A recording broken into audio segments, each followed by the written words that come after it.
Hello friends, welcome to science magnet. दोस्तों कैसे हैं आप लोग सभी? आई होप सभी अच्छे हैं, शानदार हैं, जानदार हैं। दोस्तों आज हम लोग शुरू करने जा रहे हैं स्ट्रक्चर ऑफ एटम, यानी परमाणु की संरचना क्या होती है, उसमें इलेक्ट्रॉन कहां पर होते हैं, प्रोटॉन कहां पर होते हैं। अब एक्चुअली एटम है क्या, ये हम लोग पिछली क्लास में देख चुके हैं। तो आइए अब हम लोग एटम का स्ट्रक्चर समझने जा रहे हैं। दोस्तों इस टेलीग्राम चैनल से आप लोग कनेक्ट हो जाइए, आप लोगों को सारे इंपॉर्टेंट अपडेट वगैरह आप लोगों को इस टेलीग्राम चैनल से मिलते रहेंगे। और 2025 के सभी एग्जाम्स के लिए जनरल साइंस का फाउंडेशन बैच शुरू हो चुका है, निर्माण बैच, पूरा एनसीईआरटी ओरिएंटेड एक ही बैच में सारे एग्जाम की तैयारी। और आप लोग चाहे तो कॉम्बो ले सकते हो, चारों सब्जेक्ट आप लोगों के इसमें अवेलेबल है। ये फीचर्स है, साइंस मैग्नेट ऐप इंस्टॉल करिए, इसके कोर्स वाले सेक्शन में आप लोग जाइए और दोस्तों निर्माण बैच आप लोग इस पे क्लिक करेंगे तो बाय नाउ करके जैसे ही पेमेंट कर देंगे क्लास आप लोगों की चल जाएगी। चलिए दोस्तों स्टार्ट करते हैं आज का सेशन, स्ट्रक्चर ऑफ एटम यानी परमाणु की संरचना। अब देखिए दोस्तों, जैसे मान लीजिए एक एटम है, ये एक परमाणु है, इसका स्ट्रक्चर कैसा होता है कि मतलब ये जो एटम है ये कोई आप लोगों का एक मतलब इसके अंदर आपको पता ही है प्रोटॉन, न्यूट्रॉन, इलेक्ट्रॉन पाए जाते हैं। तो इलेक्ट्रॉन कहां पर होते हैं, बीच में होते हैं या इसके दोस्तों बिल्कुल किनारों पे होते हैं। तो एटम का स्ट्रक्चर कैसा होता है ये अलग अलग व्यक्तियों ने अलग अलग बताया। किसी ने बोला एटम ऐसा होता है, किसी ने बोला एटम ऐसा होता है। तो अगर हम लोग बात करें एटम के स्ट्रक्चर के बारे में, सबसे पहले दोस्तों बताया जॉन डाल्टन साहब ने, है ना। इन्होंने एक थ्योरी दी जिसे एटॉमिक थ्योरी बोलते हैं, परमाणु सिद्धांत बोलते हैं। उन्होंने एटम के बारे में बताया कि जो एटम है वो सबसे छोटा है, इसके अंदर कुछ भी नहीं पाया जाता। तो इन्होंने एटम के बारे में ऐसा बताया। इसके बाद में दोस्तों जे थॉमसन साहब आए, इन्होंने डिस्कवरी करी कि एटम के अंदर इलेक्ट्रॉन भी पाए जाते हैं। फिर इन्होंने एटम की अलग प्रकार से व्याख्या करी। फिर दोस्तों इसके बाद में आए रदरफोर्ड साहब, इन्होंने एटम के बारे में कुछ और बताया। फिर इसके बाद में आए दोस्तों नील्स बोर नाम के व्यक्ति, इन्होंने एटम के बारे में अलग चीज बताई। तो हम लोग एक एक के बारे में देखेंगे कि इन्होंने क्या बताया, इन्होंने क्या बताया, इन्होंने क्या बताया, इन्होंने क्या बताया। आप लोगों को पता ही है जॉन डाल्टन साहब ने एटम के बारे में क्या बताया था कि जो एटम है, जो परमाणु है, वो स्मॉलेस्ट है, सबसे छोटा है, इंडिविजिबल है, अविभाज्य, इसको और विभाजित नहीं कर सकते, इसके अंदर और मतलब इससे छोटा कुछ है ही नहीं। तो इन्होंने जो एटम के बारे में बताया था वो हम लोग पहले पढ़ चुके हैं। आज की क्लास में बेसिकली हम लोग इन तीनों व्यक्तियों ने एटम का क्या बताया, एटम का कैसा मॉडल दिया कि एटम ऐसा होता है ना, उनके बारे में बात करेंगे, है ना, इन तीन मॉडल के बारे में। तो चलिए दोस्तों सबसे पहले हम लोग बात करते हैं जे थॉमसन साहब ने एटम का स्ट्रक्चर कैसा बताया या इन्होंने क्या मॉडल दिया कि एटम के बारे में कि एटम ऐसा होता है, ऐसा होता है। तो इन्होंने जो मॉडल दिया एटम का, उन्हें हम लोग प्लम पुडिंग मॉडल के नाम से भी जानते हैं, प्लम पुडिंग मॉडल। अब इन्होंने क्या बताया एटम के बारे में मैं आपको बताऊंगा। दोस्तों इन्होंने जो ये मॉडल दिया था वो 1904 में दिया था। आप मुझे बताएंगे न्यूट्रॉन की डिस्कवरी कब हुई थी, कमेंट करके बताएंगे। 1932 में। यानी इन्होंने एटम के बारे में जब बताया एटम के अंदर ये होता है, ये होता है, क्या उस समय न्यूट्रॉन की खोज हुई थी क्या? नहीं। तो क्या ऐसा हो सकता है क्या कि ये बताए एटम में न्यूट्रॉन यहां पर होता है? पॉसिबल ही नहीं है, क्योंकि उस समय तक न्यूट्रॉन की खोज हुई नहीं थी। आ गई बात समझ में? तो इन्होंने एटम के बारे में क्या बताया, आइए बात करते हैं। दोस्तों इन्होंने बताया कि जो एटम है ना, एटम यानी परमाणु, वो एक धनावेशित गोला है। यानी जो एटम है वो एक स्फेयर है, एक गोला है, और कैसा है? पॉजिटिवली चार्ज यानी धनावेशित एक गोला है। इस पे कैसा आवेश है? पॉजिटिव चार्ज है, धनावेश है। और इन्होंने ही इलेक्ट्रॉन की डिस्कवरी करी थी। तो इन्होंने बताया कि एटम के अंदर नेगेटिव चार्ज वाले पार्टिकल भी पाए जाते हैं, ऋणावेशित कण भी पाए जाते हैं, जिन्हें हम लोग इलेक्ट्रॉन के नाम से जानते हैं। तो उन्होंने बताया कि जो इलेक्ट्रॉन्स होते हैं ना, वो ऐसे बीच बीच में फंसे हुए होते हैं, एम्बेडेड होते हैं। यह बताया इन्होंने एटम के बारे में।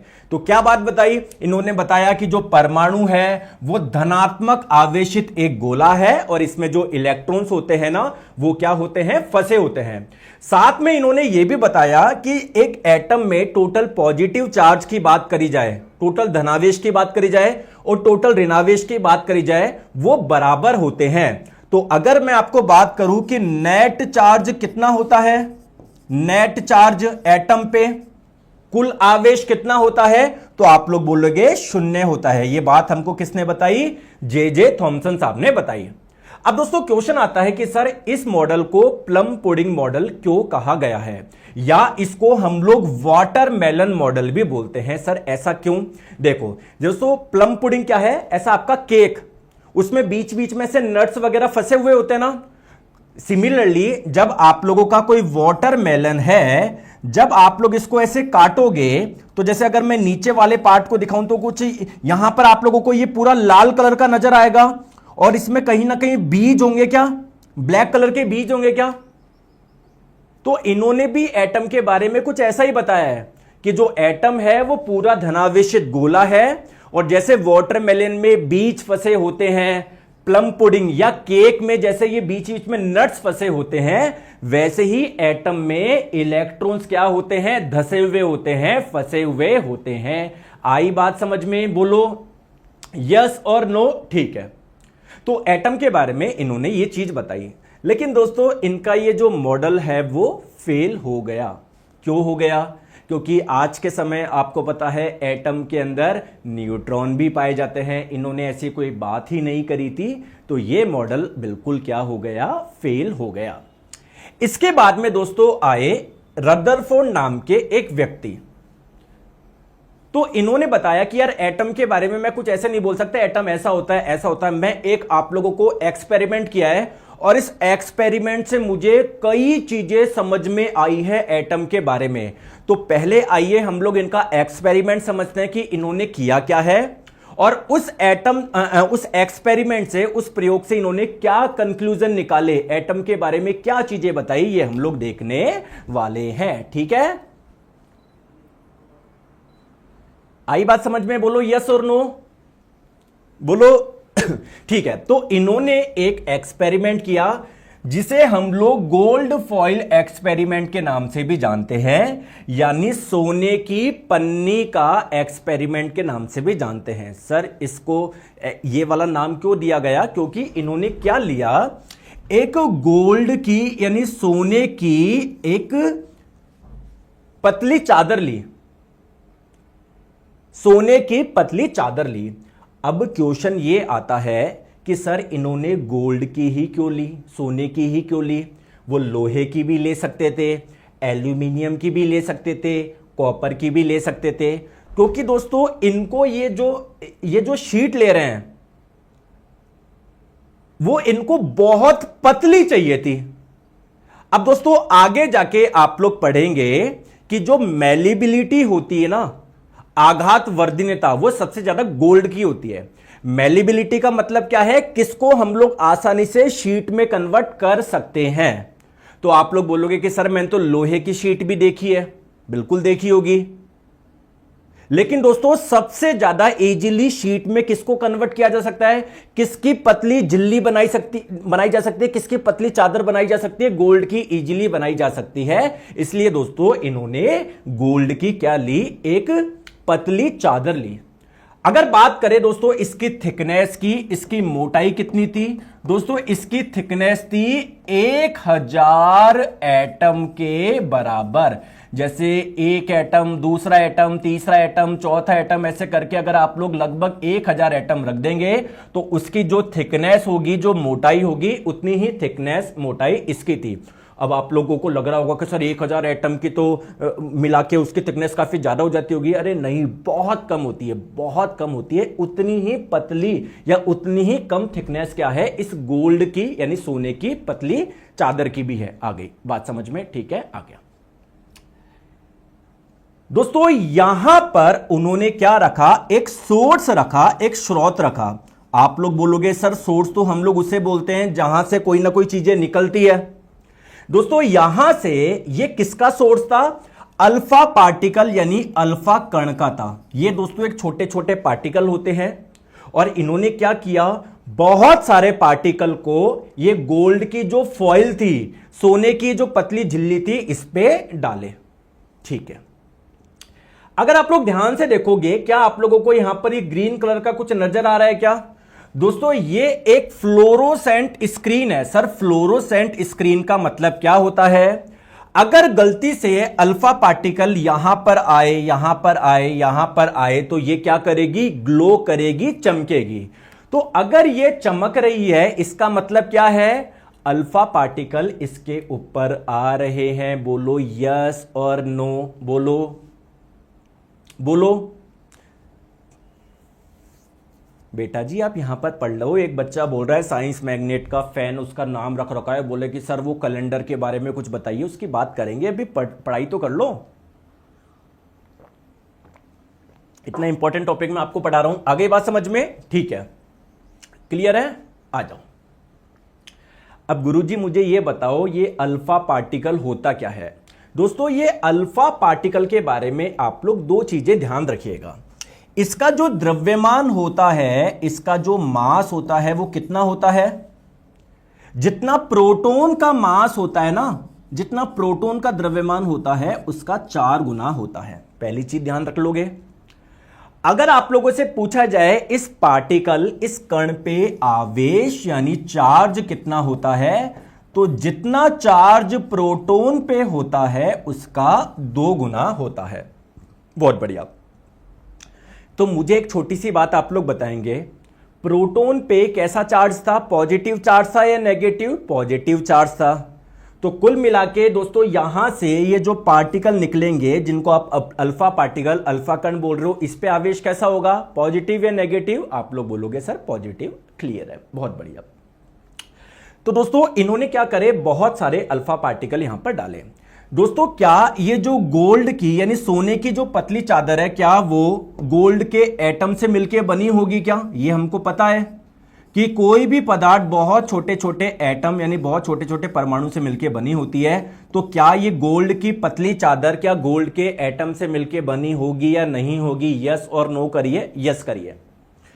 ठीक है। अब दोस्तों मैं यहां पर बहुत सारे अल्फा पार्टिकल मैं डाल रहा हूं।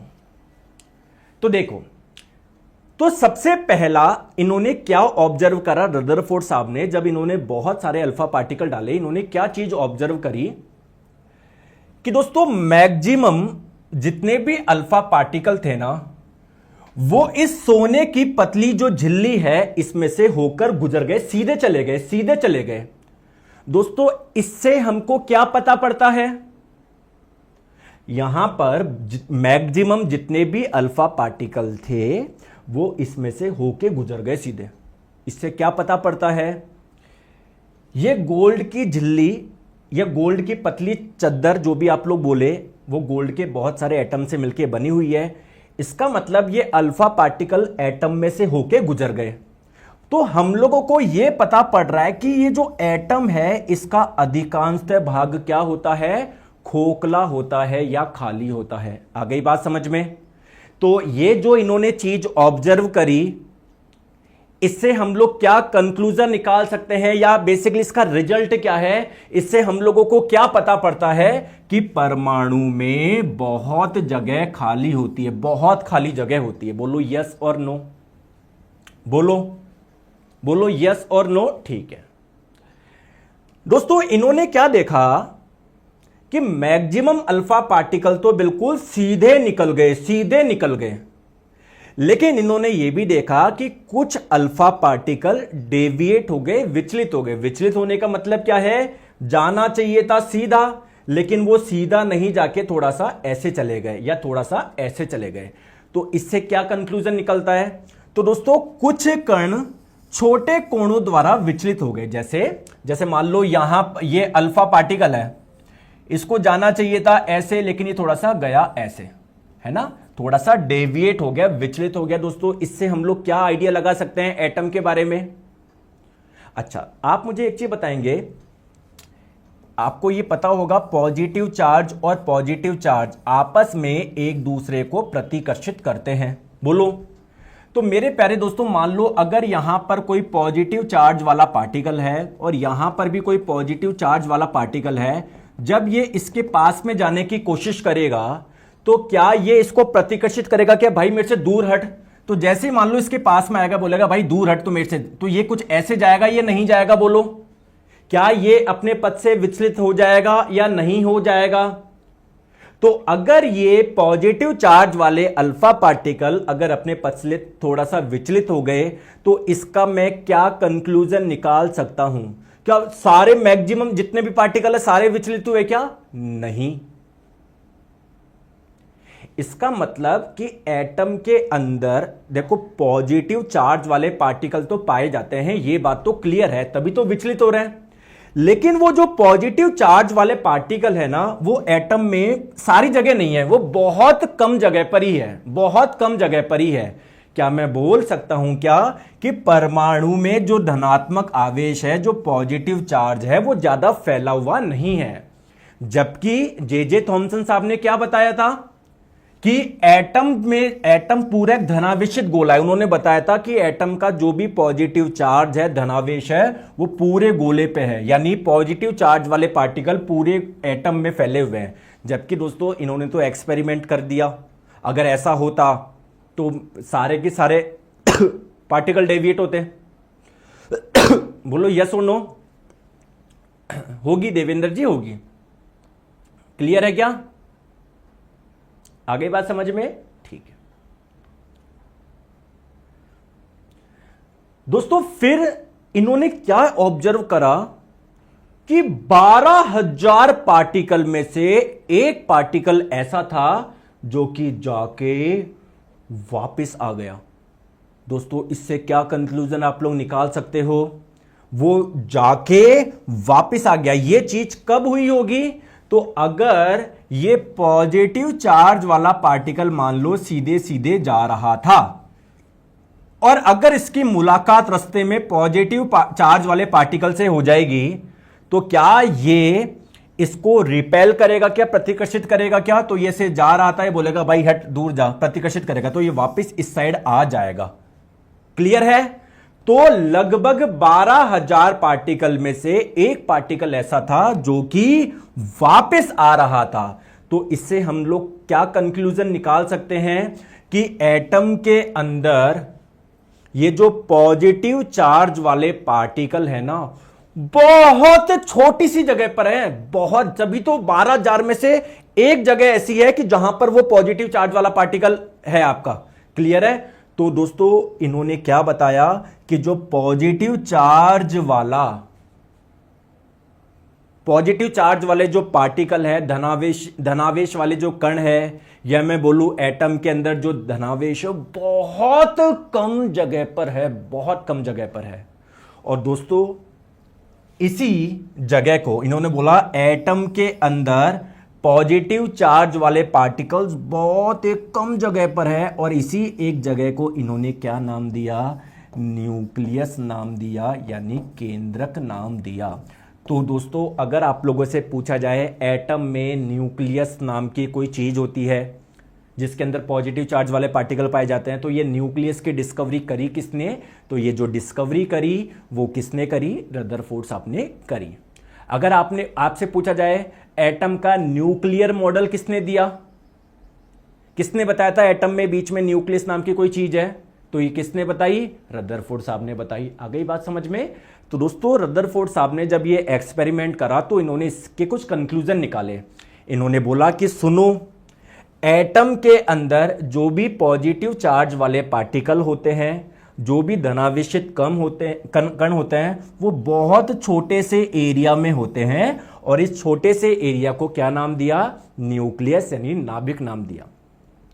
फिर हमने पूछा कि यार एटम के अंदर तो नेगेटिव चार्ज वाले पार्टिकल भी पाए जाते हैं, ऋणावेशित कण भी पाए जाते हैं जिन्हें इलेक्ट्रॉन बोलते हैं, वो कहां पर होते हैं? तो इन्होंने बताया कि वो आपको इलेक्ट्रॉन कहां पर मिलेंगे? ये न्यूक्लियस के चारों ओर ऐसे चक्कर लगाएंगे, न्यूक्लियस के चारों ओर ऐसे चक्कर लगाएंगे। इन्होंने ये बताया हमको एटम के बारे में। क्लियर है? तो इन्होंने हम लोगों को क्या क्या चीज बताई? इन्होंने बताया कि किसी भी परमाणु के केंद्र में एक धनावेशित भाग होता है, मतलब जिस पे धनावेश होता है, जहां पर पॉजिटिव चार्ज होता है, तो उसे इन्होंने क्या नाम दिया?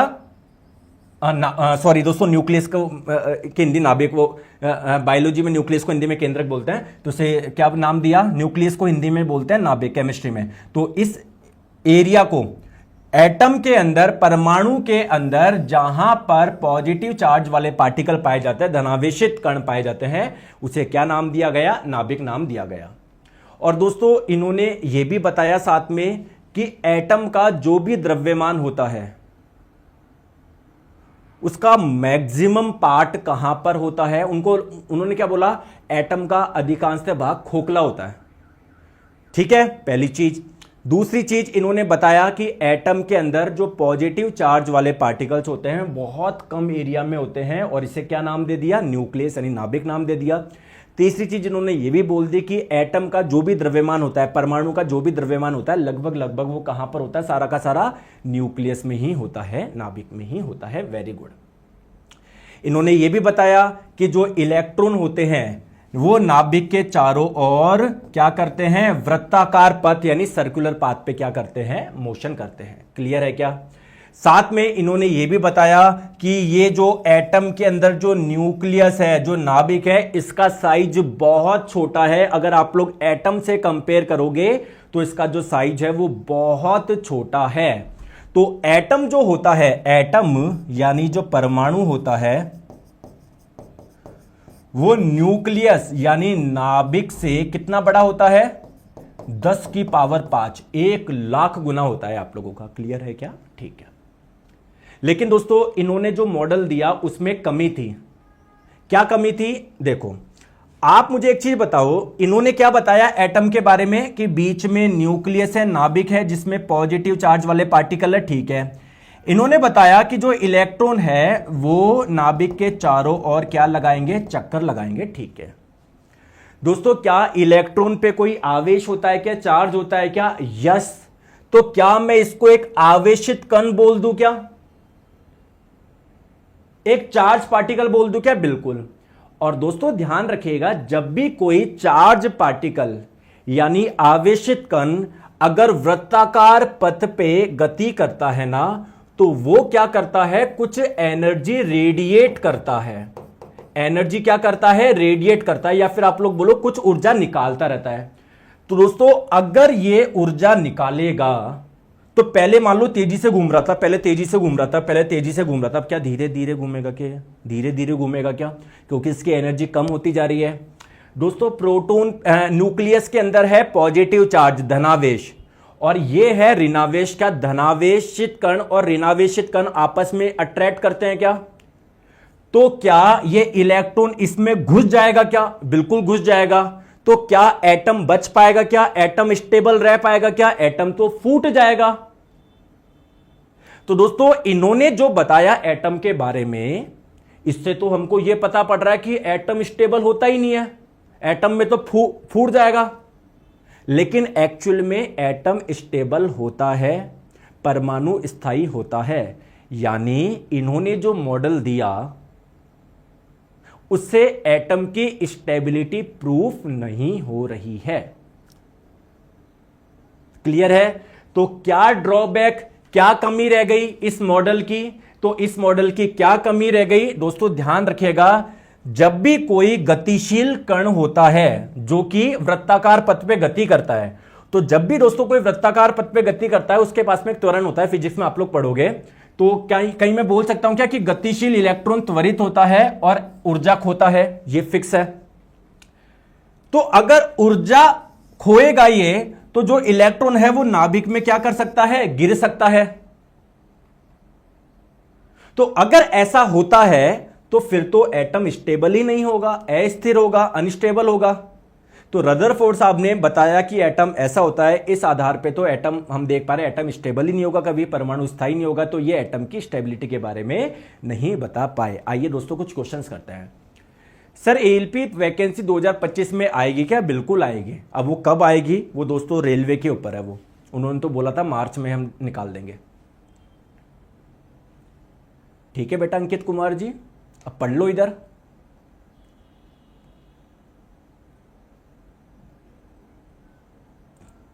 बताओ रदरफोर्ड के अल्फा कण प्रकीर्णन के स्वरूप, अल्फा पार्टिकल वाला जो ये एक्सपेरिमेंट था, इससे क्या किसकी डिस्कवरी हुई कि एटम के अंदर न्यूक्लियस यानी नाभिक पाया जाता है? Option number C. चलिए दोस्तों इसका आंसर बताएंगे। रदरफोर्ड साहब ने जो मॉडल दिया कि एटम ऐसा होता है, उसमें क्या कमी थी? वो किसको डिस्क्राइब नहीं कर पा रहे थे कि एटम स्टेबल कैसे होगा, परमाणु के स्थायित्व की वो वर्णन नहीं कर पा रहे थे। Option number B. क्लियर है? चले आगे। क्लियर है? आ जाओ। चलो, फिर बाद में आए दोस्तों नील्स बोर नाम के एक व्यक्ति। इन्होंने बोला कि एटम के बारे में मैं बताता हूं कि एटम का स्ट्रक्चर कैसा होता है। इन्होंने बोला कि रदरफोर्ड साहब ने एटम के बारे में जो भी बात बताई थी वो बिल्कुल सही थी। क्या? रदरफोर्ड साहब ने क्या बोला था कि जो एटम यानी परमाणु होता है उसके बीच में न्यूक्लियस होता है यानी नाभिक होता है। बहुत बढ़िया। तो उन्होंने बोला कि बिल्कुल रदरफोर्ड साहब ने बिल्कुल सही बात बताई है, लेकिन उन्होंने एक चीज गलत बताई है, या एक चीज एटम में होती है जो वो पहचान नहीं पाए। क्या होती है? तो इन्होंने ये बोला कि एटम के चारों ओर जो कक्षाएं होती है ना, जिसमें इलेक्ट्रॉन चक्कर लगाते हैं, इन कक्षा में जो इलेक्ट्रॉन गति करते हैं उनकी एनर्जी फिक्स रहती है, वो एनर्जी लूज नहीं करते हैं। इसका मतलब देखो, अगर कोई इलेक्ट्रॉन इस वाली कक्षा में चक्कर लगा रहा है और अगर उसकी एनर्जी खत्म नहीं हो रही है तो क्या वो चक्कर लगाता रहेगा क्या? लगाता रहेगा क्या? लगाता रहेगा क्या? लगाता रहेगा क्या? और अगर लगाता रहेगा तो क्या कभी न्यूक्लियस में आके घुसेगा क्या? नहीं घुसेगा। क्या एटम आपका फूटेगा क्या? एटम अनस्टेबल होगा क्या? नहीं, एटम स्टेबल रहेगा। तो इन्होंने ये बताया कि जैसे सूर्य के चारों ओर अलग अलग ग्रह गति करते हैं, अलग अलग प्लैनेट गति करते हैं, वैसे ही एटम के बीच में होता है न्यूक्लियस यानी नाभिक। उसके चारों ओर अलग अलग कक्षाएं होती है जिनका एनर्जी का लेवल अलग अलग होता है और फिक्स होता है। जैसे सबसे जो कक्षा न्यूक्लियस के सबसे पास में है उसमें कुछ एनर्जी है, उसका एनर्जी का कुछ लेवल है। इसके बाहरी जो कक्षा है उसके एनर्जी का लेवल ज्यादा है, तो जिस इलेक्ट्रॉन के पास में एनर्जी ज्यादा है वो बाहरी कक्षाओं में चक्कर लगाएंगे, जिनके पास में एनर्जी कम है वो अंदर वाली कक्षाओं में चक्कर लगाएंगे। लेकिन हां, अगर किसी कक्षा में इलेक्ट्रॉन चक्कर लगा रहे हैं तो उनकी एनर्जी खत्म नहीं होती है, फिक्स रहती है, कांस्टेंट रहती है। ये बात हमको किसने बताया? नील बोर साहब ने बताया। और इनके मॉडल को हम लोग प्लेनेटरी मॉडल के नाम से भी जानते हैं। तो इन्होंने क्या बताया कि इलेक्ट्रॉन नाभिक के चारों ओर स्थिर कक्षाओं में बिना विकिरण ऊर्जा के उत्सर्जन के चक्कर लगाते हैं, मतलब वो कुछ ऊर्जा का उत्सर्जन नहीं करते हैं, उनकी ऊर्जा का मान कांस्टेंट रहता है। क्लियर है? और जिस कक्षा में वो चक्कर लगाते हैं उसे हम लोग क्या बोलते हैं? ऊर्जा कोश, एनर्जी शेल या ऊर्जा स्तर, एनर्जी लेवल के नाम से हम लोग जानते हैं। तो उन्होंने बताया कि एटम के अंदर बीच में जो न्यूक्लियस है इसके चारों ओर क्या होती है? अलग अलग कक्षाएं होती है जिसका एनर्जी का लेवल अलग अलग होता है। तो जिस इलेक्ट्रॉन के एनर्जी का लेवल इस कक्षा के जैसे वो इसमें चक्कर लगाता रहेगा, जिस इलेक्ट्रॉन की एनर्जी का लेवल इस कक्षा की एनर्जी का जैसा है तो वो इस वाली कक्षा में चक्कर लगाता रहेगा। जिस इलेक्ट्रॉन के पास में एनर्जी ज्यादा है वो बाहरी कक्षाओं में चक्कर लगाता रहेगा। लेकिन हां, जब चक्कर लगाएगा तो वो उसकी एनर्जी खत्म नहीं होगी, फिक्स ही रहेगी। बोलो दोस्तों, समझ में आया या नहीं आया? यस और नो? एक लड़का है एटीट्यूड बॉय राज, पता नहीं इतनी देर से फालतू कमेंट कर रहा है। चलो उसको ब्लॉक ही करते हैं। क्या करेगा ये पढ़ाई करके? हैं? क्या करेगा ये? मतलब यहां पर पढ़ाई हो रही है, एटम का मॉडल समझाया जा रहा है, ये पता नहीं क्या क्या। बाकी के जो बच्चे हैं उनको पता नहीं क्या क्या कमेंट कर रहे थे देर से, उनको मतलब ही नहीं है। और ये बच्चे लेंगे सिलेक्शन। क्लियर है? आ गई बात समझ में? ठीक है। तो बेसिकली नील्स बोर साहब ने क्या बताया कि एटम के अंदर बीच में न्यूक्लियस होता है, नाभिक होता है, जैसे रदरफोर्ड साहब ने बताया, और इनके चारों ओर अलग अलग कक्षाएं होती है। रदरफोर्ड साहब ने बताया था एक ही कक्षा होती है, उसमें इलेक्ट्रॉन चक्कर लगाएंगे सारे इलेक्ट्रॉन। उन्होंने बताया नहीं, अलग अलग आप लोगों की कक्षाएं होती है, इनकी एनर्जी का लेवल अलग अलग होता है। कुछ इलेक्ट्रॉन इस वाले में कक्षा में चक्कर लगाएंगे, कुछ इस वाले में लगाएंगे, कुछ इस वाले में लगाएंगे, और हां, जिस भी कक्षा में वो चक्कर लगाएंगे उस दौरान उनकी एनर्जी खत्म नहीं होती है। अगर किसी इलेक्ट्रॉन के पास में एनर्जी ज्यादा है तो वो बाहरी वाली कक्षाओं में चक्कर लगाएंगे, अगर किसी इलेक्ट्रॉन के पास में एनर्जी कम है तो वो अंदर वाली कक्षाओं में चक्कर लगाएंगे। ठीक है, आगे बात समझ में? ठीक है। और दोस्तों इन्होंने इस कक्षा को, जैसे मान लो ये पहली कक्षा है या पहला कोश है, तो इन्होंने पहले कोश को के कोश के नाम से नाम दिया, दूसरे वाले कोश को एल कोश नाम दिया, तीसरे वाले कोश को एम कोश नाम दिया, चौथा वाला जो शेल है या चौथा वाला जो कोश है उसको एन नाम दिया। ऐसे करके इन्होंने अलग अलग नाम दिए, के, एल, एम, एन, इसके आगे जो होगा वो ओ आ जाएगा। ठीक है, ठीक है। अब दोस्तों क्वेश्चन ये है कि एटम के अंदर ये जो न्यूक्लियस है, ये जो नाभिक है, इसके चारों ओर की जो कक्षाएं हैं उसमें इलेक्ट्रॉन का डिस्ट्रीब्यूशन कैसे रहेगा। जैसे अगर मैं आपको बोलूं कि किसी एटम में 20 इलेक्ट्रॉन है तो मुझे देखना है कि पहली कक्षा में कितने रहेंगे, 4 रहेंगे, 5 रहेंगे, दूसरे में कितने रहेंगे, तीसरे में कितने रहेंगे, मतलब इलेक्ट्रॉन का वितरण किस प्रकार से होता है। और दोस्तों किसी एटम में उसकी कक्षाओं में इलेक्ट्रॉन के वितरण को ही हम लोग इलेक्ट्रॉनिक विन्यास के नाम से भी जानते हैं। तो किसी परमाणु के कोशों में इलेक्ट्रॉन का वितरण कैसा होता है, डिस्ट्रीब्यूशन कैसा होता है, इसे ही हम लोग क्या बोलते हैं, उसका इलेक्ट्रॉनिक कॉन्फ़िगरेशन यानी इलेक्ट्रॉनिक विन्यास बोलते हैं। तो आइए हम लोग ये समझने वाले हैं।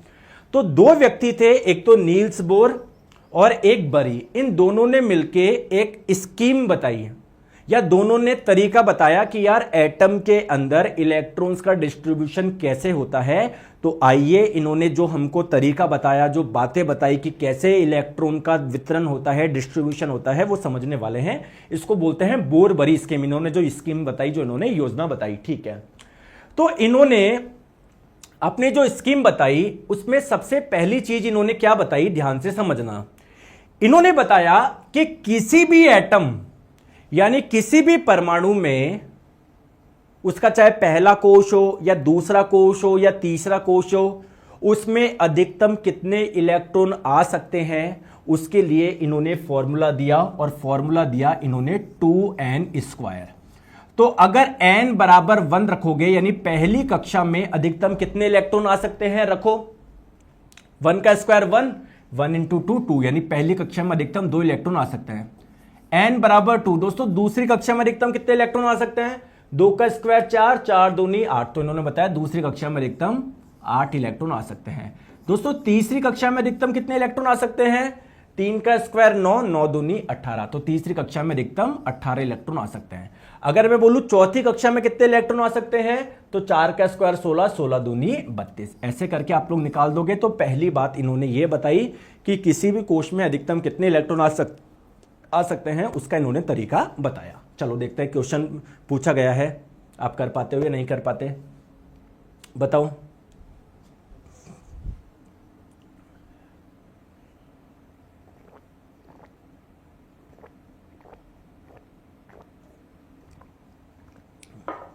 बताओ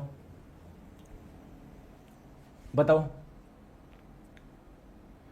एन कोश में अधिकतम कितने इलेक्ट्रॉन आ सकते हैं, तो एन कोश का मतलब क्या है, जैसे ये न्यूक्लियस है, नाभिक है, इसके चारों ओर के जो कोश है, जिसे कक्षा भी बोलते हैं, इंग्लिश में जिसे शेल भी बोलते हैं। तो दोस्तों मैंने आपको बताया था पहले कोश को हम लोग के कोश के नाम से भी जानते हैं, दूसरे को एल, तीसरे को एम, चौथे को एन। तो एन कोश का मतलब क्या है, चौथी कक्षा की बात हो रही है। तो फॉर्मूला आप लोगों को पता ही है, 2n²। चौथी कक्षा का मतलब स्मॉल एन का मान 4 लेना, 4 का स्क्वायर 16, 16 दूनी 32। तो चौथी कक्षा में अधिकतम 32 इलेक्ट्रॉन आ सकते हैं। क्लियर है, आगे बात समझ में चले, चलो ठीक है, आ जाओ वहीं पर आ जाते हैं। हाँ, तो पहली चीज इन्होंने क्या बताई थी, आई होप आप लोगों को समझ में आ गई होगी। दूसरी चीज इन्होंने क्या बताई कि बाहरी जो कक्षा होगी ना, उसमें अधिकतम 8 इलेक्ट्रॉन ही हो सकते हैं। बाहरी जो आउटर मोस्ट शेल होगा, सबसे भारी कक्षा, उसमें 8 इलेक्ट्रॉन ही हो सकते हैं। और अगर किसी के भारी कक्षा में 8 इलेक्ट्रॉन अगर हो जाते हैं तो वह स्टेबल हो जाता है। सर बताओ कैसे। अच्छा, जैसे दोस्तों मैंने आपको बोला कि पोटेशियम का परमाणु क्रमांक होता है 19। इसका मतलब पोटेशियम के परमाणु में प्रोटॉन की संख्या कितनी हो गई? 19 हो गई। प्रोटॉन 19 तो इलेक्ट्रॉन भी 19 होते हैं। तो मैंने आपको बताया, पूछा कि चलो बताओ इसके न्यूक्लियस के चारों ओर जो कक्षाएं होगी क्या उसी में इलेक्ट्रॉन चक्कर करेंगे क्या? बिल्कुल। तो मैं आपको बोल रहा हूं कि चलो बताओ पहली कक्षा में कुल इलेक्ट्रॉन कितने रहेंगे, दूसरी कक्षा में कितने रहेंगे, तीसरी कक्षा में कितने रहेंगे, बांटो। तो आप लोग बोलोगे कि सर पहली कक्षा में इलेक्ट्रॉन की कैपेसिटी, कितने इलेक्ट्रॉन आ सकते हैं पहली कक्षा में? अधिकतम 2 आ सकते हैं। दूसरी कक्षा में अधिकतम कितने आ सकते हैं? कितने आ सकते हैं? 8 आ सकते हैं। तो 19 में से 2 को तो बिठा दिया पहली कक्षा में, 8 को बिठा दिया अगली कक्षा में। दोस्तों तीसरी कक्षा में अधिकतम कितने इलेक्ट्रॉन आ सकते हैं? 18 आ सकते हैं ना। लेकिन हमको कितने बिठाने हैं? 19 में से 10 तो आपने बिठा दिया, बच्चे कितने? 9। तो आप लोग क्या करेंगे, तीसरी कक्षा की कैपेसिटी कितने इलेक्ट्रॉन की है? 18 की है। हमको कितने बिठाने हैं? 9 बिठाने। तो आप लोग ऐसा कर दोगे। लेकिन दोस्तों ये आपका गलत हो जाएगा। क्यों? क्योंकि अभी इन्होंने क्या बताया कि बाह्यतम कक्षा की कैपेसिटी कितनी ही क्यों ना हो, उसमें 8 से ज्यादा इलेक्ट्रॉन नहीं आ सकते।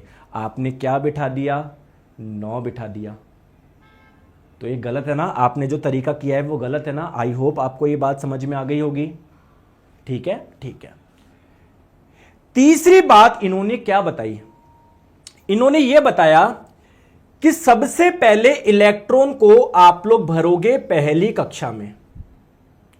जब ये कक्षा भरेगी उसके बाद में आप लोग दूसरी कक्षा में इलेक्ट्रॉन भरोगे। जब ये भरेगी उसके बाद में आप लोग तीसरी कक्षा में इलेक्ट्रॉन भरोगे। तो क्या ये आप लोगों को तरीका समझ में आया? इन्होंने जो 3 बातें बताई उससे आप लोग किसी भी एटम का इलेक्ट्रॉनिक विन्यास आप लोग लिख सकते हो। चलिए दोस्तों हम लोग लिखने जा रहे हैं, आ जाओ। Hydrogen, helium, lithium, beryllium, boron, carbon, nitrogen, oxygen, fluorine, neon, sodium, magnesium, aluminium, silicon, phosphorus, sulphur, chlorine, argon. सबके इलेक्ट्रॉनिक सबके परमाणु क्रमांक में बता देता हूं। इसका 1 होता है, इसका 2, इसका 3, इसका 4, इसका 5, इसका 6, 7, 8, 9, 10, 11, 12, 13, 14, 15, 16, 17, 18। क्लियर है? ठीक है। एटॉमिक नंबर से आपको क्या बताता है? पता पड़ता है एटम में प्रोटॉन की संख्या, और जितने प्रोटॉन होते हैं उतने इलेक्ट्रॉन होते हैं। यानी आप लोगों को पता पड़ गया हाइड्रोजन के एटम में कितने इलेक्ट्रॉन है? 1 है। नियॉन के एटम में कितने इलेक्ट्रॉन है? 10 है। सल्फर के एटम में कितने इलेक्ट्रॉन है? 16 है। अब आप लोगों को क्या करना है? उनको सजाना है। बताओ पहली कक्षा में इसके पास टोटल 1 इलेक्ट्रॉन है, तो पहली कक्षा की कैपेसिटी 2 इलेक्ट्रॉन की है, तो इसमें 1 इलेक्ट्रॉन ही है, यानी इसमें एक ही कक्षा होगी। क्लियर है? ठीक है। यानी हाइड्रोजन के एटम के बीच में जो न्यूक्लियस होगा ना, उसके चारों ओर केवल एक कक्षा होगी, ऐसा इसका एटम होगा। ठीक है।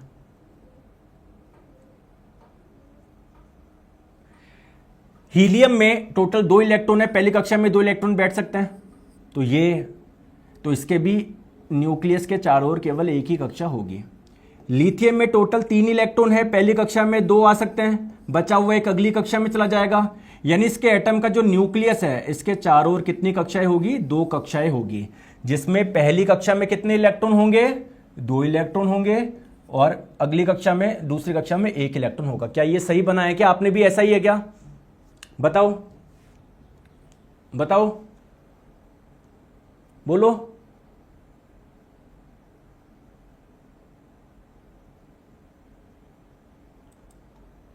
बताओ। बेरिलियम के एटम में टोटल 4 इलेक्ट्रॉन है, तो पहली कक्षा में कितने इलेक्ट्रॉन आ सकते हैं? 2। बचे हुए 2 अगली कक्षा में चले जाएंगे। यानी इसके न्यूक्लियस के चारों ओर कितनी कक्षाएं? 2 कक्षाएं हैं, और पहली कक्षा में 2 इलेक्ट्रॉन, और बचे हुए 2 इलेक्ट्रॉन अगली कक्षा में। क्लियर है? तो आप सबका ट्राई करो, सबका ट्राई करो, फिर मैं मैच करूंगा। जल्दी से बताओ। तो देखो बोरोन में 5 है, पहली कक्षा में 2, बचे हुए 3 अगली कक्षा में। इसमें 6 है, पहली कक्षा में 2, दूसरे में 4। 7 है, पहली कक्षा में 2, बचे हुए 5 अगली कक्षा में चले जाएंगे। दूसरी कक्षा की कैपेसिटी 8 इलेक्ट्रॉन की होती है, इसलिए आप 3, 4, 5 तो इजीली बैठा सकते हो। ऑक्सीजन के 8 है, 2,6, इसका 2,7, इसका 2,8। दोस्तों मैंने क्या बताया, जिसके बाह्यतम कोश में 8 इलेक्ट्रॉन होते हैं क्या वो स्टेबल होता है क्या? बिल्कुल। तो नियॉन के जितने भी एटम है वो स्टेबल है, मतलब नियॉन एक किसी से भी अभिक्रिया नहीं करेगा, ये किसी से भी अभिक्रिया नहीं करेगा, और ये गैसीय अवस्था में पाया जाता है, तो इसीलिए हम लोग इसे अक्रिय गैस यानी इनर्ट गैस के नाम से भी जानते हैं। दोस्तों सोडियम के परमाणु में टोटल 11 इलेक्ट्रॉन है, पहली कक्षा में 2, बचे हुए 8, अगली कक्षा में 8, बचा हुआ 1 अगली कक्षा में आ जाएगा। मैग्नीशियम का ये होगा इलेक्ट्रॉनिक विन्यास, एल्यूमिनियम का ये होगा, सिलिकॉन का ये होगा, ठीक है, फॉस्फोरस का ये होगा, सल्फर का ये होगा, क्लोरीन का ये होगा, आर्गन का ये होगा। आर्गन के भी एटम के बाह्यतम कक्षा में देखोगे 8 इलेक्ट्रॉन आ गए, तो ये स्टेबल हो गया, ये किसी से अभिक्रिया नहीं करेगा। और देखो ये है ना, neon, argon, krypton, xenon, radon, इन सबके बाह्यतम कोश में 8 इलेक्ट्रॉन होते हैं, तो ये किसी से अभिक्रिया नहीं करेंगे, और ये सारे गैसीय अवस्था में पाए जाते हैं, इसीलिए हम लोग इन सबको इनर्ट गैस यानी अक्रिय गैस बोलते हैं, क्योंकि ये किसी से रिएक्ट नहीं करेगी, क्योंकि इनके एटम स्टेबल है। दोस्तों साथ में हीलियम भी होता है। अब आप मुझे बताओगे कि सर हीलियम की बाह्यतम कोश में 8 इलेक्ट्रॉन तो है ही नहीं, सॉरी हीलियम की बात हो रही ना, तो सर हीलियम के बाह्यतम कोश में 8 इलेक्ट्रॉन तो है ही नहीं, तो इसको फिर स्टेबल क्यों बोला? दोस्तों पहली कक्षा की कैपेसिटी कितने इलेक्ट्रॉन की होती है? कितने इलेक्ट्रॉन की होती है? 2 इलेक्ट्रॉन की। क्या इसके पास में 2 इलेक्ट्रॉन है क्या? तो ये स्टेबल है, तो इसको भी हम लोग स्टेबल बोल देते हैं। तो ये भी क्या हो गई? इनर्ट गैस हो गई, अक्रिय गैस हो गई। दोस्तों एनसीईआरटी में आप लोगों को 18 यानी हाइड्रोजन से आर्गन तक के एटम के स्ट्रक्चर दिए गए हैं। क्या आप लोगों ने ये बना लिए सबने? जैसे मैग्नीशियम में क्या है 2,8,2, मैग्नीशियम में 2,8,2 यानी पहली कक्षा में 2 इलेक्ट्रॉन, दूसरे में 8, 1 2 3 4 5 6 7 8, तीसरे में 2। देखो ठीक है, तो आप लोग केवल 1 से 18 तक का आप लोगों को एटॉमिक स्ट्रक्चर या मैं बोलूँ इलेक्ट्रॉनिक कन्फिगरेशन आपको पता होना चाहिए। बनाते कैसे वो मैंने आपको बता दिया, ये आपको एनसीईआरटी में दिए हुए हैं। आ गई बात समझ में? क्लियर है? क्लियर है? सर थर्ड की कैपेसिटी कितनी होती है? फॉर्मूला लगाओ ना, 2n², 18 होती है। 18 कैपेसिटी का मतलब है अधिकतम कितने इलेक्ट्रॉन आ सकते हैं। आगे बात समझ में? चलिए अब आप क्वेश्चन करो। यदि किसी तत्व का परमाणु क्रमांक 8 है तो उसका इलेक्ट्रॉनिक विन्यास क्या होगा? परमाणु क्रमांक 8 है, इसका मतलब उसके परमाणु में प्रोटॉन की संख्या 8, जितने प्रोटॉन उतने इलेक्ट्रॉन, प्रोटॉन 8 तो इलेक्ट्रॉन भी 8। पहली कक्षा में कितने इलेक्ट्रॉन रह सकते हैं? कितने रह सकते हैं? 2, बचे हुए 6 अगली कक्षा में चले जाएंगे। तो ये होगा इसका इलेक्ट्रॉनिक विन्यास, ऑप्शन नंबर ए। क्लियर है? चलिए दोस्तों, तीसरे कोश में अधिकतम कितने इलेक्ट्रॉन रह सकते हैं? फॉर्मूला आपको पता ही है, 2n², n का मान 3 रखोगे, 3 का स्क्वायर 9, 9 दूनी 18। तीसरे कोश में अधिकतम 18 इलेक्ट्रॉन रह सकते हैं। ठीक है, बताओ अगर किसी की परमाणु संख्या या परमाणु क्रमांक 13 है तो बताओ इसमें टोटल कोश कितने मिलेंगे, शेल कितने मिलेंगे? तो परमाणु क्रमांक 13 है यानी इसके परमाणु में प्रोटॉन की संख्या 13, जितने प्रोटॉन उतने इलेक्ट्रॉन, प्रोटॉन 13 तो इलेक्ट्रॉन भी 13। पहली कक्षा में अधिकतम कितने इलेक्ट्रॉन रह सकते हैं? 2। दूसरे में अधिकतम कितने रह सकते हैं? 8। बचे हुए 3 अगली कक्षा में चले जाएंगे। तो टोटल कोश कितने हुए? पहला कोश, दूसरा कोश, तीसरा कोश, टोटल कितने कोश हुए इसमें? 3 कोश हुए। बहुत बढ़िया। चलिए दोस्तों इसका आंसर बताएंगे। ऊर्जा के चतुर्थ स्तर, ये क्या होता है सर? एटम यानी परमाणु के बीच में जो न्यूक्लियस होता है ना, इसके चारों ओर जो कोश होते हैं ना, जो शेल होते हैं, उसको एनर्जी लेवल भी बोलते हैं, ऊर्जा के स्तर भी बोलते हैं। तो चतुर्थ स्तर यानी चौथे कोश की बात हो रही है। तो चौथे कोश में अधिकतम कितने इलेक्ट्रॉन आ सकते हैं? फॉर्मूला लगाओ, 2n², तो n बराबर 4, 4 का स्क्वायर 16, 16 दूनी 32। आगे बात समझ में? क्लियर? सिंपल क्वेश्चन है। चलिए बताएंगे, कार्बन के इलेक्ट्रॉनिक विन्यास में टोटल कितने कोश होते हैं? तो कार्बन का एटॉमिक नंबर ध्यान है क्या आपको? मैंने बोला था यार आपको 1 से 20 तक तो याद रख लो। कार्बन का क्या होता है, hydrogen, helium, lithium, beryllium, boron, carbon. तो कार्बन का परमाणु क्रमांक होता है 6, यानी इसके परमाणु में प्रोटॉन की संख्या है 6। जितने प्रोटॉन उतने इलेक्ट्रॉन, प्रोटॉन 6 तो इलेक्ट्रॉन भी 6। पहली कक्षा में अधिकतम कितने इलेक्ट्रॉन आ सकते हैं, 2, बचे हुए 4 अगली कक्षा में चले जाएंगे। यानी इसमें टोटल कोश कितने हुए, केवल 2 कोश है। ये पहला कोश, ये दूसरा कोश। क्लियर है? तो टोटल 2 कोश है। क्लियर है? आ रही है बात समझ में? चलिए बताएंगे।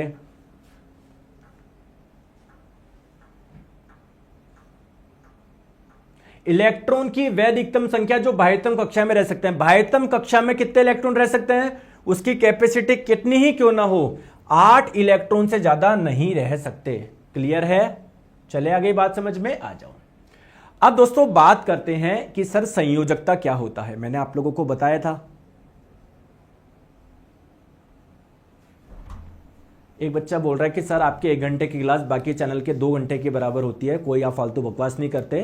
तो बिल्कुल थैंक यू। और मैं भी आप चाहता हूं यार आप क्लास में आए हो, अपना 1 घंटा लगा रहे हो तो आप भी पढ़ो। आप भी, इसलिए मैं बोलता हूं कमेंट वगैरह में फालतू ध्यान मत दिया करो, है ना। तो आप भी पढ़ो, मैं भी पूरा फोकस आपको यही रखता हूं कि जो मैं क्लास में पढ़ाना आया हूं वो आपको पूरा पढ़ा के जाऊं। मैं भी फालतू की बात करता रहूंगा, आप भी कमेंट करते रहोगे, फिर मजा कहां पर आएगा, टाइम वेस्ट हो जाएगा आपका। चलिए अब दोस्तों बात करते हैं संयोजकता क्या होता है, वैलेंसी क्या होता है। दोस्तों किसी भी, कोई भी एटम क्या चाहता है, उसके बाह्यतम कोश में कितने इलेक्ट्रॉन हो, कितने हो, आउटर मोस्ट शेल में 8 इलेक्ट्रॉन हो। ऐसा क्यों सर? क्योंकि अगर किसी के एटम के बाह्यतम कक्षा में 8 इलेक्ट्रॉन हो जाएंगे तो वह स्टेबल हो जाएगा, स्थायी हो जाएगा। हर कोई जीवन में स्टेबल होना चाहता है। आप भी क्यों पढ़ाई कर रहे हो, क्योंकि नौकरी लग जाएगी, एक थोड़ा स्टेबल जीवन हो जाएगा, हर महीने तनख्वाह आएगी, फिर रोज हर महीने की टेंशन खत्म हो जाएगी। ठीक है, ठीक है। अब क्वेश्चन ये है कि अपने एटम के, ऐसा तो है नहीं सबके एटम के बाह्यतम कक्षा में 8 इलेक्ट्रॉन है, नहीं है ना। किसी में 1 है, किसी में 2 है, किसी में 4 है, किसी में 5 है, किसी में 3 है। ठीक है, तो पहले तो आप लोग ये समझो, किसी भी एटम के बाह्यतम कक्षा में जो इलेक्ट्रॉन्स होते हैं, आउटर मोस्ट शेल में जो इलेक्ट्रॉन्स होते हैं, उसे वैलेंस इलेक्ट्रॉन्स बोलते हैं, उसे संयोजी इलेक्ट्रॉन्स बोलते हैं। मेरा क्वेश्चन ये है कि मैग्नीशियम के परमाणु में संयोजी इलेक्ट्रॉन्स कितने होते हैं, कमेंट करके बताओ। वैलेंस इलेक्ट्रॉन्स कितने होते हैं बताओ कमेंट करके। अगर आप लोग इसका आंसर नहीं दे रहे हो, इसका मतलब आप पढ़ाई में सीरियस ही नहीं हो, आपका ध्यान ही नहीं है इधर।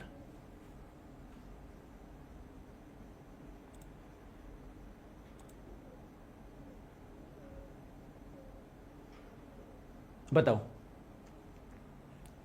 बताओ। मैंने क्या बोला, मैग्नीशियम के एटम में वैलेंस इलेक्ट्रॉन यानी संयोजी इलेक्ट्रॉन क्या है, मैंने अभी भी बताया। बाह्यतम कक्षा में जो इलेक्ट्रॉन्स होते हैं उसे वैलेंस इलेक्ट्रॉन यानी संयोजी इलेक्ट्रॉन बोलते हैं। यानी मैग्नीशियम में वैलेंस इलेक्ट्रॉन कितने हैं, 2 है। अच्छा, मैं अगर आप लोगों से पूछूं आर्गन के एटम में वैलेंस इलेक्ट्रॉन कितने हैं, संयोजी इलेक्ट्रॉन्स कितने हैं, तो आपको क्या करना है, सीधे बाह्यतम कोश में जाना है, आउटर मोस्ट शेल में जाना है, देखना कितने इलेक्ट्रॉन है, 8 है। तो आप लोग क्या बोलेंगे, इसमें वैलेंस इलेक्ट्रॉन 8 है। बहुत बढ़िया। तो दोस्तों वैलेंसी समझाने से पहले मैं आप लोगों को समझाऊंगा कि वैलेंस इलेक्ट्रॉन क्या होते हैं। क्लियर है?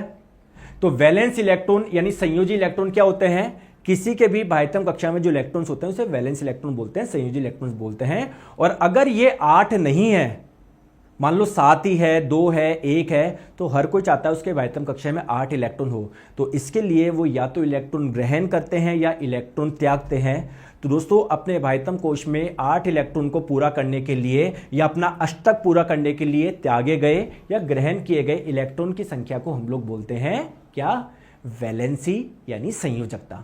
तो दोस्तों संयोजकता क्या है, अष्टक पूर्ण करने के प्रयास में परमाणु द्वारा ग्रहण किए गए या त्यागे गए। क्लियर है क्या? उस इलेक्ट्रॉन्स को हम लोग बोलते हैं वैलेंसी यानी संयोजकता। चलो मुझे बताओ दोस्तों, मैग्नीशियम की वैलेंसी कितनी है? क्या इसके बाह्यतम कोश में 8 इलेक्ट्रॉन है क्या? नहीं। तो 8 कैसे हो सकते हैं सर? 2 तरीके हैं, या तो वो कहीं से 6 इलेक्ट्रॉन प्राप्त कर ले, ठीक है, या सर वो ये 2 त्याग दे, क्योंकि जैसे 2 त्याग देगा तो इसका इलेक्ट्रॉनिक विन्यास हो जाएगा 2,8। सर इसके बाह्यतम कोश में 8 इलेक्ट्रॉन हो जाएंगे। तो मुझे ये बताओ 6 ग्रहण करना आसान है या 2 त्यागना आसान है? 2 त्यागना आसान है। तो इसकी वैलेंसी कितनी होगी, 2 होगी। बहुत बढ़िया दोस्तों। चलिए मुझे आप लोग बताएंगे आर्गन की वैलेंसी बताओ, इसकी संयोजकता बताओ। तो दोस्तों अपने भाइतम कक्षा में 8 इलेक्ट्रॉन पूरा करने के लिए इसको क्या करना है? क्या कुछ इलेक्ट्रॉन त्यागने की जरूरत है? क्या कोई ग्रहण करने की जरूरत है कि नहीं? क्योंकि पहले से 8 है, तो इसकी वैलेंसी यानी संयोजकता कितनी हो गई? 0 हो गई। क्लियर है? चलिए दोस्तों मुझे क्लोरीन की बताओ, क्लोरीन की वैलेंसी यानी संयोजकता क्या है? सर 2 तरीके हैं, या तो कहीं से वो 1 इलेक्ट्रॉन ग्रहण कर ले या वो 7 इलेक्ट्रॉन त्याग दे। क्योंकि वो 7 इलेक्ट्रॉन त्याग देगा तो इसका इलेक्ट्रॉनिक विन्यास ये हो जाएगा। देखो सर इसके भाइतम कक्षा में 8 हो जाएंगे, तो क्या करना आसान है? 1 ग्रहण करना आसान है, 7 त्यागना आसान है। 1 ग्रहण करना, तो इसकी वैलेंसी कितनी हो जाएगी? 1 हो जाएगी। दोस्तों मुझे एक चीज बताएंगे, फ्लोरीन की वैलेंसी बताओ। देखो 2 तरीके हैं, या तो ये 1 ग्रहण कर ले या ये 7 त्याग दे। क्योंकि जब ये 7 त्याग देगा तो उसकी पहली कक्षा में 2 इलेक्ट्रॉन बच जाएंगे, और पहली कक्षा की कैपेसिटी ही केवल 2 इलेक्ट्रॉन की होती है, तो ये भी स्टेबल हो जाएगा। तो इसकी वैलेंसी क्या है? क्या 7 को त्यागना आसान है, 1 को ग्रहण करना आसान है? 1 को ग्रहण करना आसान है, तो इसकी वैलेंसी कितनी हो गई? 1 हो गई। दोस्तों कौन सा बच्चा ऐसा है जिसको वैलेंसी समझ में आ गई, संयोजकता समझ में आ गई? वो निकाल लेगा। तो निकाल लेगा तो नाइट्रोजन की मुझे बता दो। अगर नाइट्रोजन की आप लोग बता देते हो तो इसका मतलब आपको पता पड़ गई।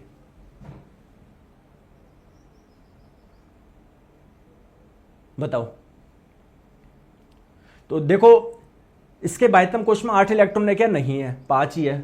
तो 2 तरीके हैं, तो 3 ग्रहण कर ले या ये 5 त्याग दे। क्योंकि 5 त्याग दे तो पहली कक्षा में 2 इलेक्ट्रॉन आ जाएंगे, और पहली कक्षा की कैपेसिटी 2 इलेक्ट्रॉन की होती है, स्टेबल हो जाएगा।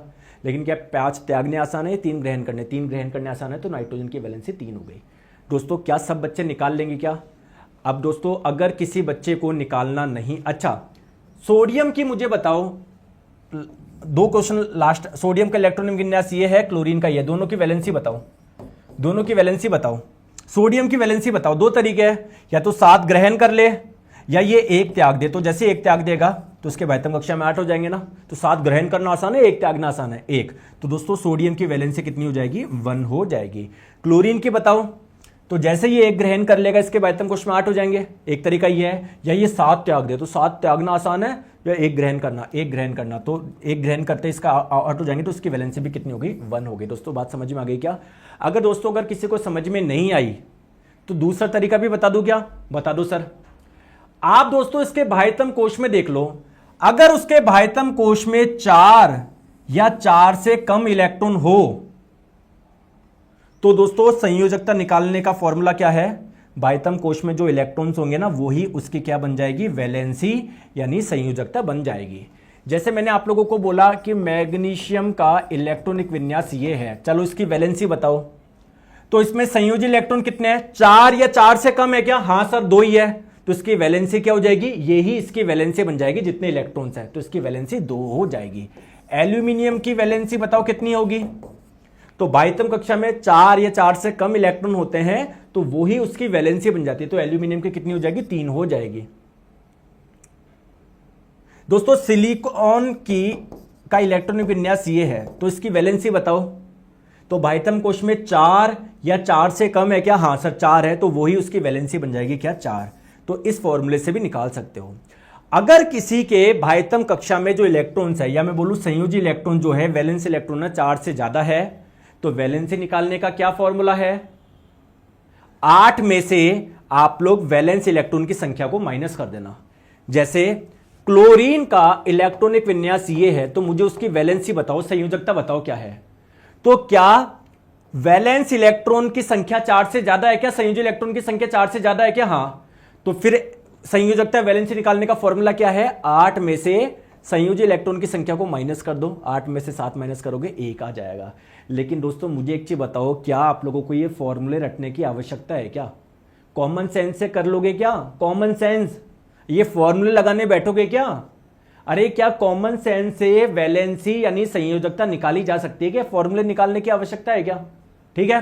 जैसे सल्फर का इलेक्ट्रॉनिक विन्यास ये है, अब कॉमन सेंस है कि जैसे 2 इलेक्ट्रॉन आ जाएंगे इसके भाइतम कोश में 8 हो जाएंगे, तो इसकी वैलेंसी 2 है।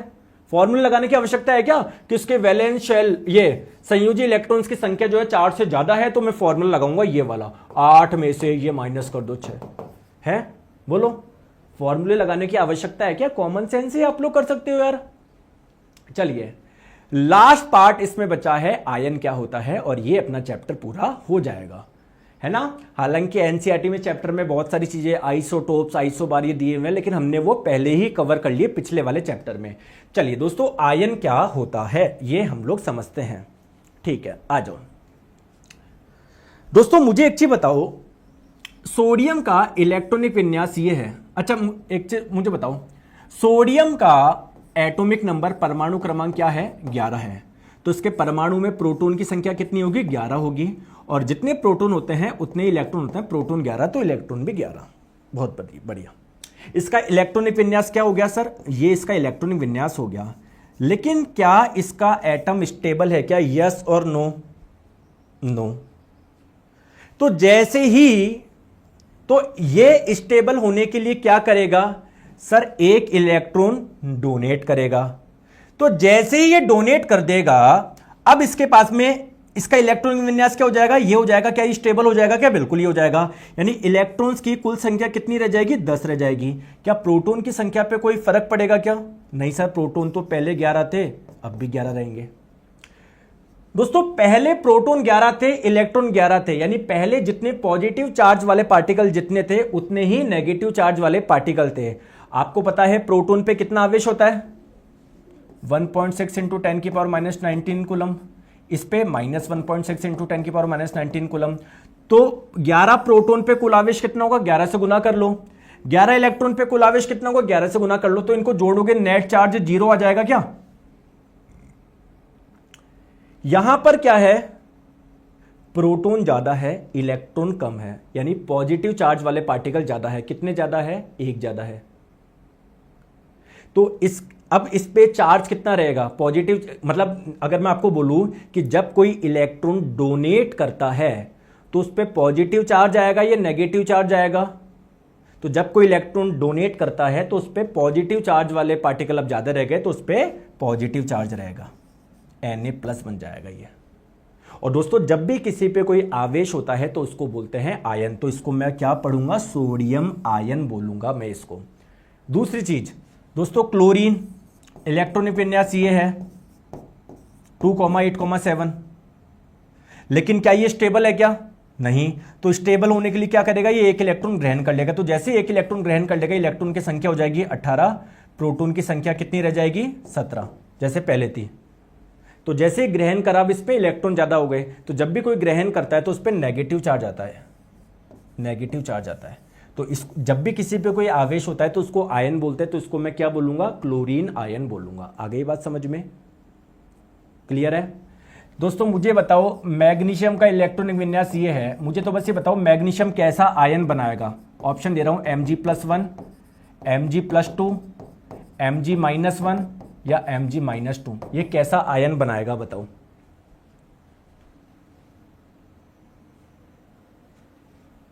बताओ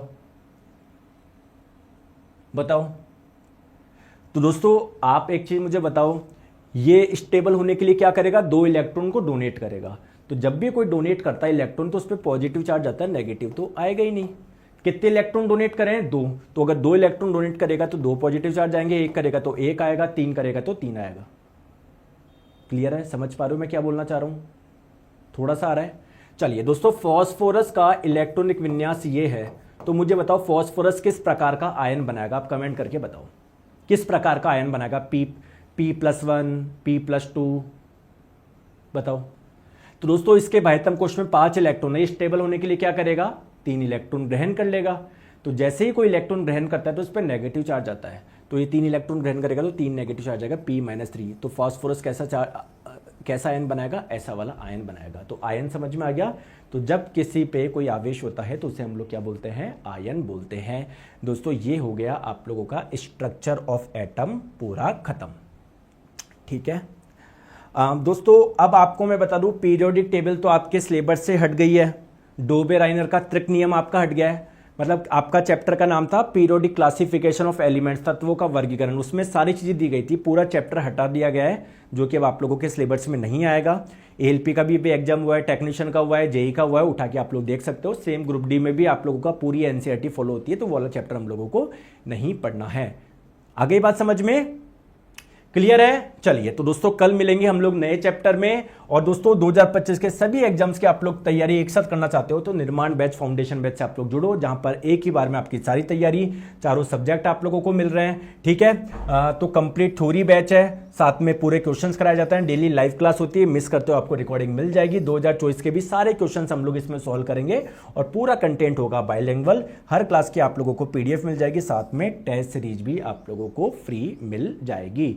तो साइंस मैग्नेट ऐप इंस्टॉल करिए, कोर्स वाले सेक्शन में जाइए, निर्माण बैच कॉम्बो पे जाओगे, बाय नाउ करोगे, पेमेंट करोगे, क्लास आप लोगों की चल जाएगी।